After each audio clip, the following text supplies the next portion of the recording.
En parcourant sur une voie, j'ai entendu une voix attristée, emportée par le vent, en train de fredonner. C'était tellement tangible que ça m'a donné l'envie de pleurer. Je me suis laissé emporter par la curiosité dans le but de savoir. Et derrière un grand brouillard, j'ai trouvé notre jeunesse, dans une situation non standard, en train de vitupérer les tares de notre société, et qui donne l'envie d'insurger, parce qu'elle ne peut pas les endosser. Notre jeunesse est très soucieuse. Elle se demande, comment va-t-on assumer cette responsabilité qui est de gérer le futur de ce pays en faisant face à toutes ces décadences? Eh bien, ça nous tape sur les nerfs de passer à la révolution contre l'instabilité, contre l'anarchie. Car on est à 100 lieues du développement. Néanmoins, si on veut être à la proximité, je vous mets en éveil qu'il faut vraiment adhérer avec l'harmonie. Il faut œuvrer de concert pour parcourir ensemble la voie de béatitude.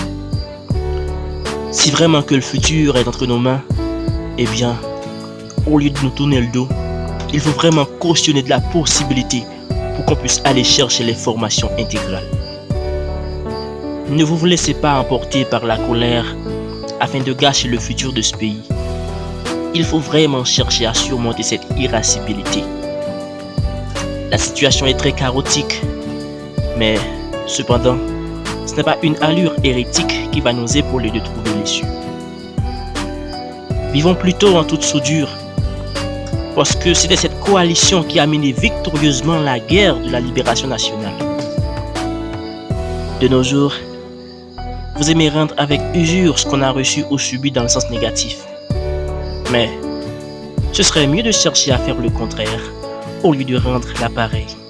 Sinon, il va y avoir une poursuite inexorable.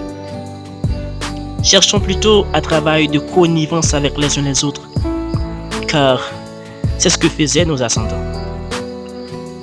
Lorsqu'on rencontre vraiment que c'est en travaillant en symbiose qu'on peut sortir dans un milieu obscur pour entrer dans un milieu lumineux, les belles de notre société seront bannis.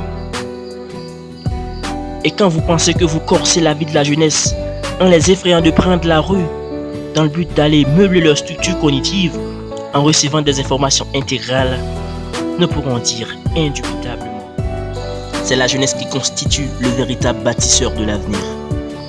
Et ce sera quelque chose d'acquis que nous ne reviendrons plus.